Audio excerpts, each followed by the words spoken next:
Okay, Gemara Sanhedrin, Pei Zayin Amid Beis. The Schottenstein Gemara is 87b2.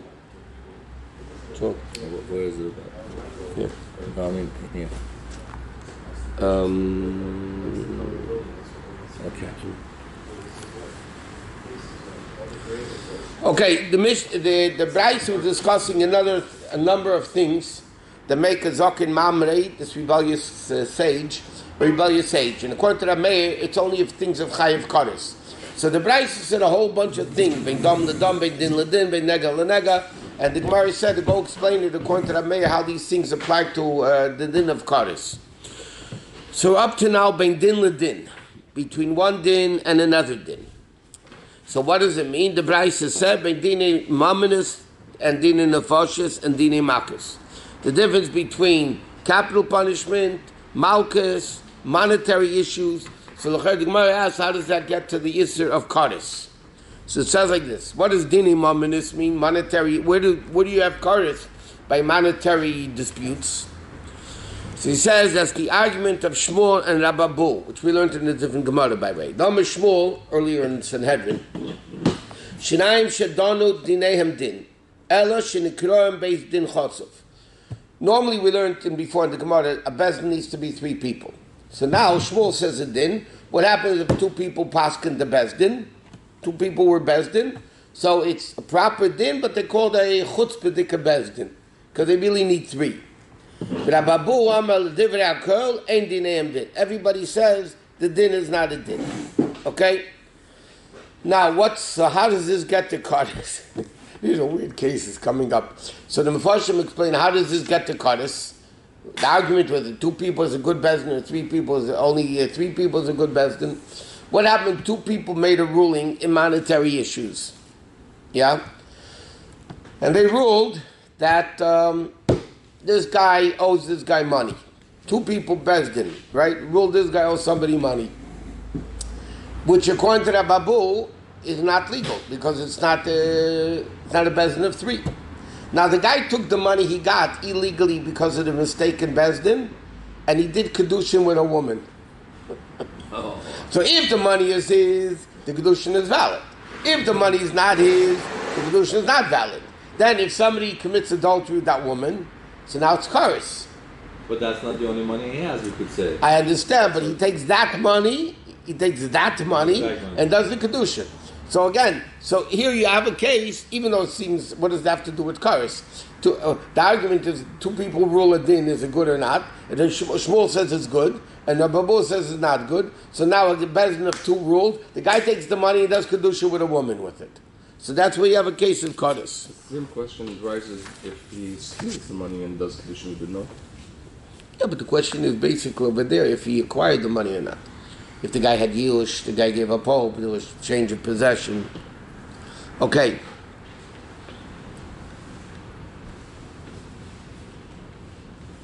So now he says like this, din in nefashis.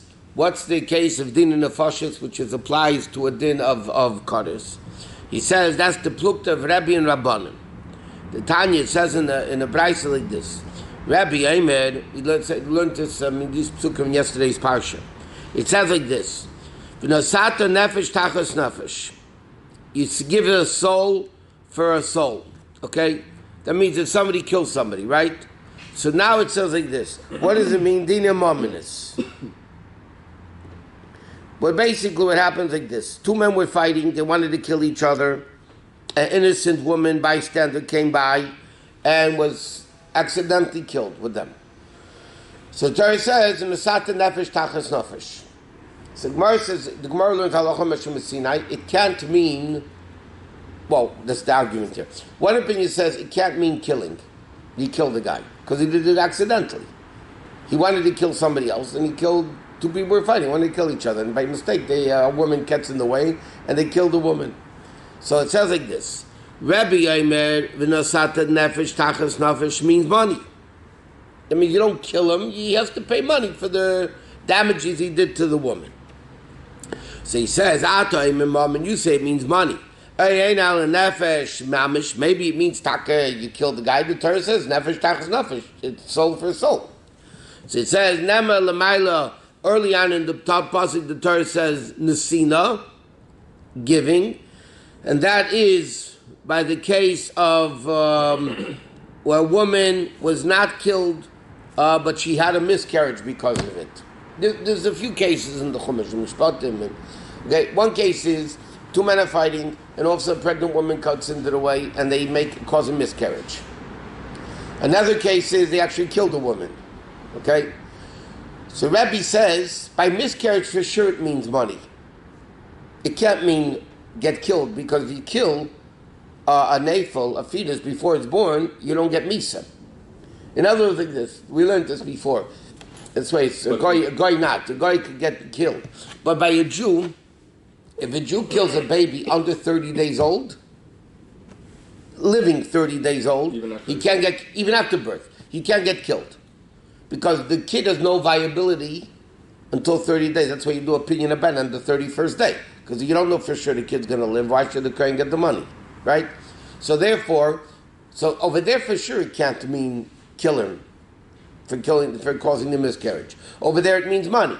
And also it says over there, v'nosata, you should also give. And here it says v'nosata. So it's Xer Shava Nasan Nasan. So Zayta go over there, it means Malahal and Mammon. Just like over there, it means money. Avka Mammon, here it also means Mammon. Okay? Now, 1 minute. Now, what's the machlekes? If the heirs get the money or not. Okay? What's the argument? Would the Yorshim of the woman get the money? Now, if they, because there's a machlekes between Rabbi and the Chachamim, okay, and the kids would grab the money, according to the Chachamim, the kids stole the money because they weren't allowed to it. Rabbi says they're allowed to have the money. Therefore, if the kids grab the money, it's theirs. It's not stolen because it's legitimately theirs. Right? If they grab the money, it would be theirs. According to the Chachamim that say that you're not allowed to give the money, they don't get the money, the heirs. That means if they took the money, it's stolen money. Right? So then the case would be again, if they did Kedusha with a woman, if the Kedusha would be valid or not. So again, it leads to the sin of Kaddish. What? So, since it was unintentional, it's automatically should be just money. No? I mean, how could you kill someone who killed someone else by accidentally? That's the first question, no? First of all, the question is, though, because there's another machlekes we learned, if somebody wants to kill somebody intentionally, and by mistake he kills somebody else, one opinion says he's chayiv misa. Because your intention was to kill, not necessarily this person. Right, so one opinion, we learned before the Gemara, one opinion says that you didn't intend to this guy. So therefore, even though you intended to kill, but you didn't kill this guy. Another opinion says, no, you intended to kill, what's the difference who? You intended to kill, somebody got killed, so you're chayiv. So it means, yeah. But I think over there, the maskana was... Well, it's a machlekes. We're not talking halacha. We're talking the argument would cause a difference if the money is legitimately theirs or not. So can we say life for life is the only exception to the rule? Yeah, that's what my second question. No, also ayin tachas eye for eye. It's we don't take anybody's eye out. Yeah, so it's tachas saying... Where do you learn that out from? Tell what? Take the literal meaning of the pasuk. Well, Hashem says specifically, take it off my altar and kill him. That specifically Hashem says. But the Torah says eye for an eye. Yeah, tooth for a tooth. Ayin tachas ayin, shein tachas shein. Yeah? Nefesh tachas nefesh. Yeah. So now... All of those should mean the same thing, no? Monetary. Well, maybe not. It's all in the same breath. But let me ask you a question. Maybe the Torah Taka says, you knock out somebody's eye, they knock out your eye. Okay. In Russia, if you stole, they chopped off your hand. You know that? If you killed somebody, they didn't care. It was one less food mouth to feed. Okay, but if you stole, now, maybe the Torah means, listen, the pasuk means what it means. Eye for an eye, what does eye for an eye mean? Literally. It should mean, take out his eye. Right? Halacha Moshe Messina comes and said, no, that's not what it means. Okay, so nefesh tachas nefesh, the question is, nobody says necessarily you get killed. The question is, if the Yoshim get the money or not. But there's a specific pasuk for that, nefesh tachas nefesh. Then Hashem says you have to take him and kill him. Huh? Hashem says that specifically for... No, we're talking here unintentional. Oh, unintentional. No, the Torah says Maki Adam Yumas. If you kill somebody intentionally with witnesses and warning, and no, then for sure here we're talking about intentionally. He didn't want to kill the woman. He was fighting somebody else, and she got in the way, and he killed her by mistake. Okay, Dinim Mominis. Dinim Makis. What's the din of the chorus by the din of Makis that the Zakim Mamre ruled wrong? He says, "V'plukta Rabbi Yishmael v'Rabbanan." The argument of Rabbi Yishmael and the Chachamim. The Tran Makis b'Shleisha. One opinion says how much bezin? The guy ate chazer, right? He was warned and everything. How much of a bezin do you need to give him Makis? So one opinion says 3, and in the name of Rabbi Yishmael they said b'Shleisha be'esim b'Shleisha with 22. Right? It's 23. Just say capital punishment, you need 23. Remember we learned that before. Capital punishment, you need minimum of 23. So now Rabbi Shmuel holds also that the Makis of 3 people is not legal. You need 23. You need 23. Now, so now, if Rabbi Shmuel holds you need a bezin of 23 to give Makis, and therefore a bezin made a mistake, so really he has to pay him money. Because if there's no malchus, then you have to pay money for the damages. But if you get malchus, you don't have to pay damages. But if you don't get malchus, then you have to pay damages. Now, according to Rabbi Shmuel, if the court of 3 gave malchus, Rabbi Shmuel, you need 23. That means the malchus were illegitimate. Right? That means the guy really had to pay money. Because if there's no malchus, when the Torah says you give malchus, then you don't pay money. But if you don't get malchus, then you have to pay the money. Now, according to Rabbi Shmuel, a bezin of 3 can't give malchus. If bezin of 3 cannot give malchus, then the guy has to pay money. But don't we have fine and punitive damage? Let's just finish this point. So then you have to give money. But according to the Chachamim, you didn't give money because you got malchus. Now the guy took the money, which is illegally his, and did kedusha with a woman again. Mm-hmm. So again, the same question would be: is it valid or not? So how many have to pay, right? It's interesting. There's always in halacha, there's always a concept of always it ends up with kedushin somehow. If the money's illegal and you do kedushin, yeah, because it could lead to something very serious. Yeah. A guy comes over to a woman. And he says, let's see, this mamish an empty tent. Mamish, empty. A guy comes over to the woman and he says, on the condition that there's nothing in the tent. Yeah? So then, if there's nothing in the tent, the kedushin is valid. But the 2 of them are in there. No, they're outside. Oh, okay. They're outside the tent. And they say, you are Mekadeshes to me, on the condition there's nothing in this tent. Right? Nothing. So now the question is, there's air, there's microwave, there's germs, there's stuff in the tent. What do you mean nothing? So again, you can have technically come a whole kush, the kedushin good or not, and then is she an Eishesish, is she not an Eishesish, or all these, all these crazy things. Okay. But don't you need some monetary exchange to make a kedushin? Is it enough just as a condition? No, he gives her a ring, he gives her money, and he says, on the condition that there's nothing in the tent. So if there's something in the tent, then it's not, it's still a condition wasn't met. If he doesn't give money, for sure it's worthless. If he gave the money and didn't make any condition, it would have been imperfect. Yeah, but now he made a condition. So now if the condition is met, the condition is good. If the condition is met, the condition is good. If the condition is not met, then the condition is not good. You still need to witnesses. Yeah, just everything. I didn't go into the details. The guy did kedusha with 2 witnesses outside the tent, and he said, yeah. Okay, then it says like this. Then the pasuk continues by nega la nega. So we're trying to figure out, again, what's the thing over here? All the time the Zakim Mami paskin's wrong. Like for instance, Rabbi Shmuel the Chachamim, right? If you need 3 or so that's it. Allah is like the Chacham, you need 23. I'm sorry, that you need 3. And he rules like Rabbi Shmuel. Let's say the accepted ruling would be like the Chachamim, and the Zakim Mami rules like Rabbi Shmuel. Right? So then he's a Zakim Mami. How do you get this din to be connected to kares? The Gemara explains how he gets to kares. But the case again would be Zakin Mamre is ruling against the established halacha. Like in this argument between Rabbi and the Chachamim. Yeah? He rules like Rabbi instead of the Chachamim. Or he rules like Rabbi Shmuel instead of the Chachamim, which is incorrect halacha. Right? So he's a Zakin Mamre.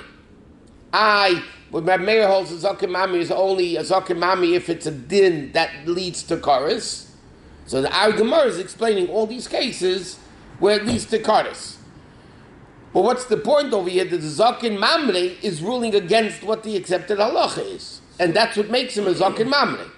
So Zakin Mamre can only not pass in if the outcome could lead to kares? According to Rabbi Meir. Otherwise he could. Rabbi Meir's opinion is the Zakin Mamre only gets killed. What's a Zakin Mamre? He goes against halacha. Right? He comes back and he paskins and he says, this is what you should be doing against halacha. Correct? Now, the mayor says, against halacha is not enough. Against halacha has to be against halacha, then he gets kares. Then he's a Zakin Mamre, then he gets killed.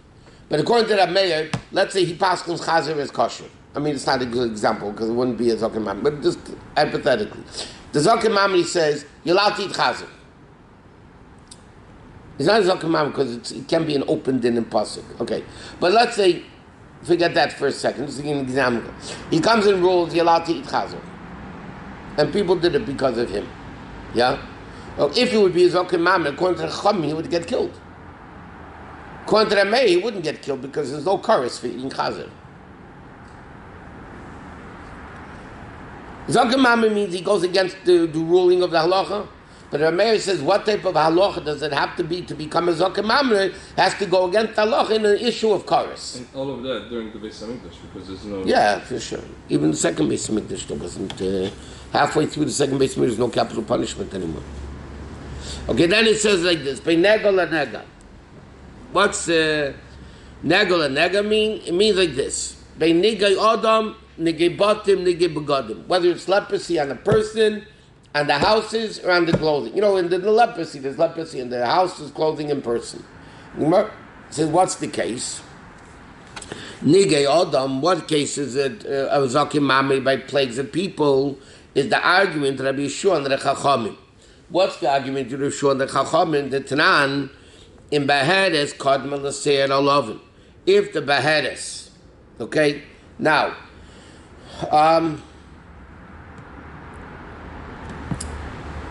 Beheres is snow white spot, okay? Now, if there's two white hairs in this blotch of white, yeah, then he's definitely a tzoras. What happens if so it says like this: if Beheres Kadma Seir Lavan, it says in the Mishnah like this: if the white spot comes before the hair, meaning like this, if there's a white spot, and then you have white hairs in the spot, it's for sure leprosy. All opinions. Okay? If the spot comes first, the Beheres is the white spot, and there's two white hairs in it, he's for sure tummy. He's a leper. So it says like this: what does the Mishnah say? If the white spot was there before the hairs, I mean, first it was a white spot, then the white hairs grew, everybody says tummy. Im seir lavan kadam lebeheres. If the white hairs grew first, and then the spot around it grew, everybody says tahar. Whatever, that's halacha mishmesina, right? If the spot is first, then the hairs, you're tamei. If the hairs are there first, then the spot, you're tahar. Now, safek, you don't know. You don't know which one came first. So, Rabbi Yeshua Eimer, tamei. The first opinion says tamei. Rabbi Yeshua Eimer, keya. Keya means it's kosher. It's not tamei. What? If the hairs were there, and then the spot came, then it's tummy, right?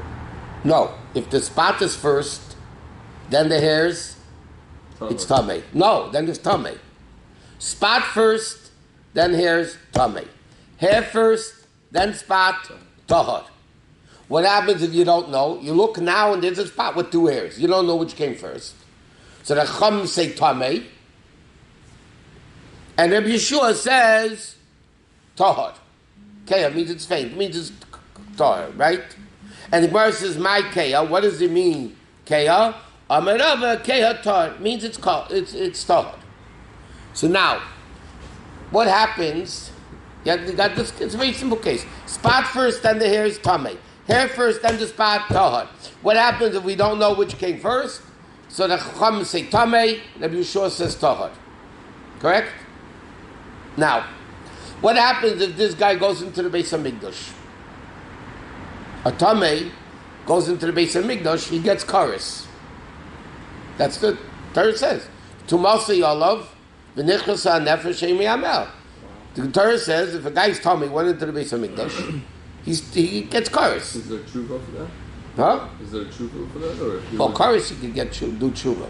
You could do tshuva? Kares, because Hashem kills you, so he could do tshuva. When Bezdin kills you, he can't do tshuva. So Wait, let me first finish this point, and I'll explain that. So what happens over here is like this. Why isn't this working? I'll tell you I didn't turn this on.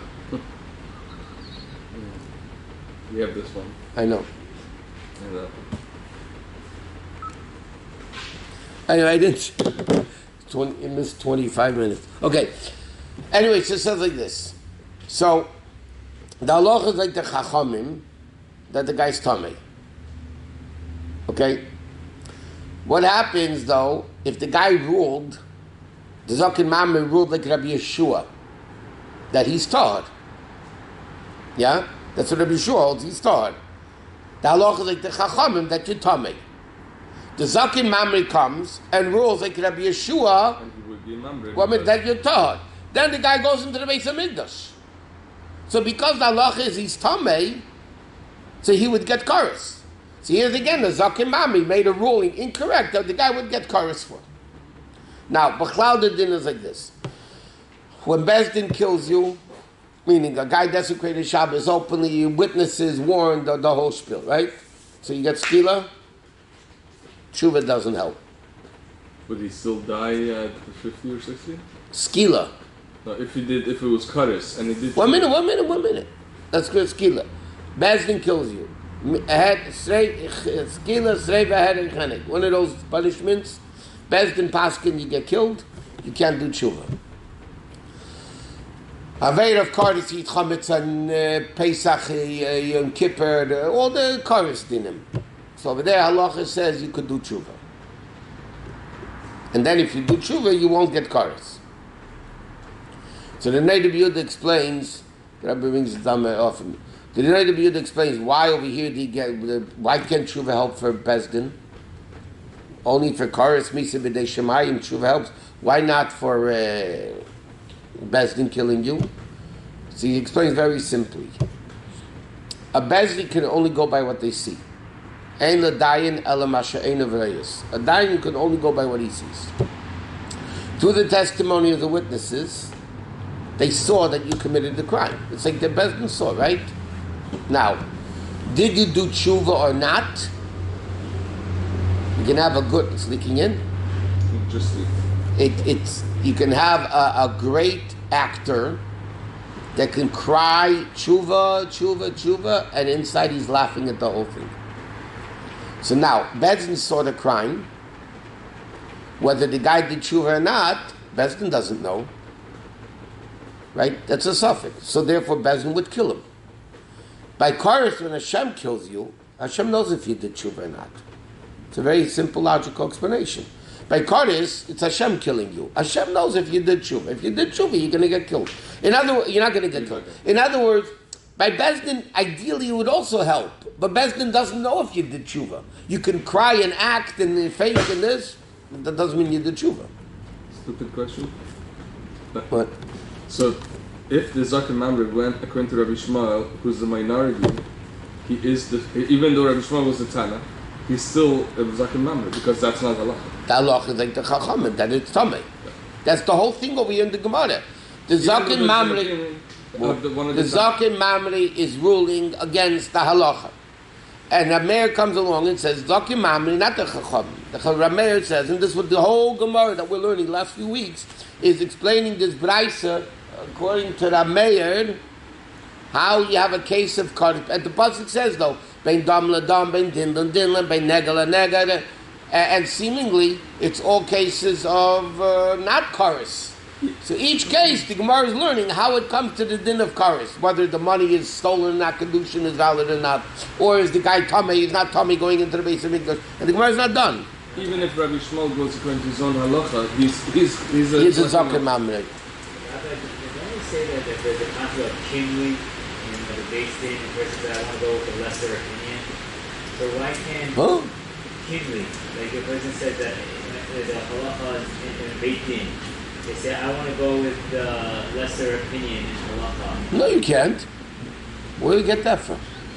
In modern base din, a person can go with the lesser opinion. If there's two opinions quoted, maybe it's in Shulchan Aruch. What? A person can say, I hold by the lesser opinion. No, you can't. Have to look at it. But there's an idea in base din nowadays. What do you mean? Bezdin Paski said, I go like the minority opinion that says like me. What type of Bezdin do you have then? You don't have a concept of a Bezdin. First of all, it doesn't make sense. If a Bezdin Paski, how could you say, I hold like the minority opinion? There's a plaintiff and a defendant, and they're arguing, but there's they're arguing about the machloket in the halacha, and this person comes and says, well, I hold like the minority opinion that says you can do this, and the defendant says, well, I heard like the majority opinion. Oh, where did it come from? I'll look it up. Please. Well, like...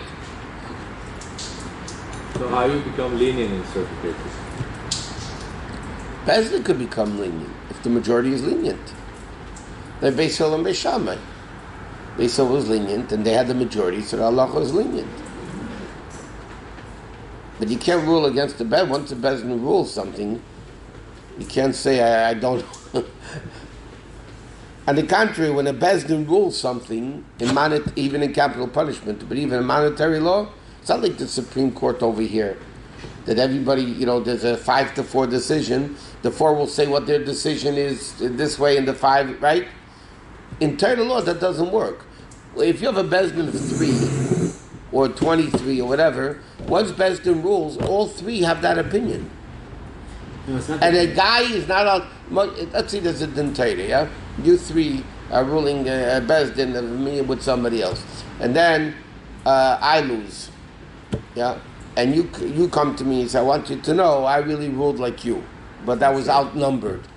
That's biblically forbidden. It's a lav in the Torah. You're not allowed to say that. Not only that you're not allowed to say that, once the Bezdin rules, it's chayiv, pater, whatever, it's a unanimous decision. You're not allowed to say, it's not to say that I know I ruled like you, but I was outnumbered. Okay, what's the story of Nigei Batim? It says like this. It's the argument of Rabbi Lazar, Rabbi Shimon, Rabbi Lazar son of Shimon, Yochai and Rabbanan. The Tanakh says in the Mishnah like this.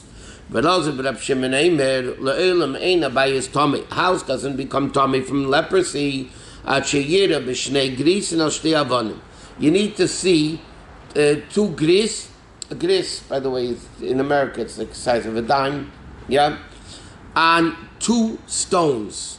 Where b'shtei ksalim b'keren zavius, in 2 corners in a wall that forms a corner. Arka b'shnei grisim v'rach b'gris. The length of the tzaras has to be 2 gris and its width 1 gris. Okay, what's the story over here? Okay, now Rabbi Lazar holds that the minimum size is double. For the Torah says avonim, take away the stones. That means according to Rabbi Lazar, there has to be a gris on each stone. Now, but it looks like one thing, meaning like this: when you have a corner, in a wall. So this stone is next to this stone, perpendicular, right? So now, according to Rabbi Lazar, when does the house become tamei?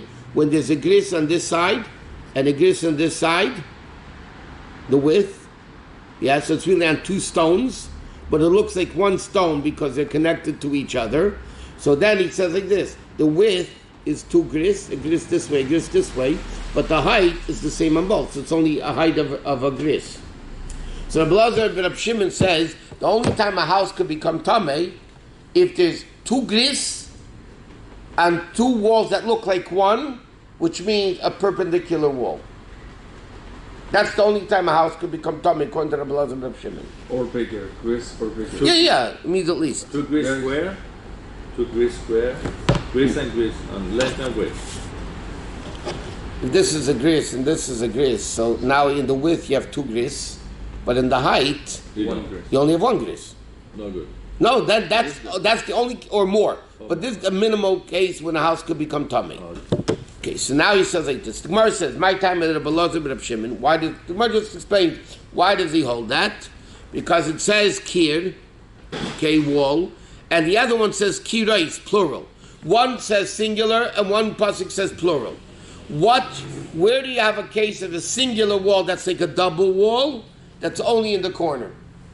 You know, Rabbi Elazar ben Shimon asks a contradiction. One pasuk says wall, the other pasuk says walls. So Gemara says, how do you answer that contradiction? You have 2 walls that look like one wall. Where do you have 2 walls that look like one wall? A corner. Perpendicular corner. So again, what's the question? According to Rabbi Elazar ben Reb Shimon, that's the only way the house becomes tamei. The Chachamim hold even less becomes tamei. Right? Even less becomes tamei. Now, the house had less. So according to Rabbi Elazar ben Reb Shimon, it's not leprosy. According to the Chachamim, it is. The Zakin Mamri paskined, like Rabbi Elazar ben Reb Shimon, that it's not leprosy, when it really is, and that's how you get kares again because of tumah going into the Beis Hamikdash. Because the halacha was that it is tamei. Halacha is like the chacham that is tamei. Now Rabbi Elazar ben Reb Shimon says if it's less than those 2 gris, it's tahar, right? Then if a guy walks into the house, he becomes tamei, correct? If you walk into the house with leprosy, You said if it's less than that, it's tahar. according to Rabbi Elazar ben Shimon, That's how- chachamim hold It is. tamei. The halacha is like the chachamim, the Even majority less than opinion. that. So That's even tamei. Now a guy walks into that house because according to chachamim, which is the halacha, the house is tamei. So the guy becomes tamei. The Zakim Mamli paskin like Rabbi Elazar ben Reb Shimon that the guy's not tamei. Then the guy walks into the Beis Hamikdash. So again, it's a case of kares. Very simple. That's a very, very small spot. Yeah, 2 by 1 gris. It's like, yeah. it's like 1 inch by half an inch. You know this is. I mean, for the shaila and kesem, dam nida and a garment the size of a gris. Right. That's what makes it tamei. It's a 1/4 inch, basically. It's a dime. 1/4 inch. It's really less than a dime. But with everybody, and no, some people say penny, quarter, but we paskin, the Rebbe holds it's like a dime. So whatever size that is. It's not big, by the way. A dime on a wall of a gris, it's very small. But if it's less than that, So Chacham say any mashiv then, right? not a mash. Well, whatever size they Let's say, but it's not. Right. Even smaller than a gris is tamei. It could be Rabbi that Elazar that's ben what Reb- shows through, but it could be underneath it. Doesn't matter. Like the mold. The whole thing is there's The whole back of the Rambam writes in the Dinah Mitzvah, this has nothing to do with leprosy, what we call in India leprosy and all that. It's some mamish mumayla, if you speak Lashon Hara, and then it goes first on the houses, and then on the clothing, and then on the person. He says this is not the normal, just like the whole din of Tumah. The Rambam writes, it's not normal physical things. The Torah says, the Rambam says, the Torah says a dead body makes you, the Rambam says, Lo yames metayed, v'lo yamikveh metayed, metame v'lo yamikveh metayed. A mess doesn't make you tamei, and a mikveh doesn't make you pure. God said a mess in other words, logically, there's no reason why a mess should make you tamei, or a mikveh should make you because you dunk into water. I mean, like, what does that have to do with it? But Hashem said the mess makes you tamei, and the mikveh makes you tar. So the whole thing is the same thing with the goyim. It's nothing to do with physical leprosy. That's a completely spiritual thing. So Hashem wants, you have leprosy, this is what he does. You don't have leprosy, he does, you know what I mean? So according to the Chacham. Huh? That could be seen. Yeah, yeah. It's not like. No, it has to be a certain size, and the kohen has to come and look at it. The kohen has to look at Any it. amount that's detectable, Huh? discernible. Yeah, but less than a gris is also discernible. That's what I'm saying. According to Chacham, any amount. Listen, in Hilchos Nida, which is more practical, on a bedika cloth, any amount of red is no good, even a drop. Right? And in Tumah, Midrabanan, of a baguette, of a garment, that has to be the size of a dime. But, I mean, it's discernible much less than a dime. A dime is pretty big in relative in these things. Okay, in a house, it's a dime is compared to the wall, it's small, but in things like that, the dime is not so small.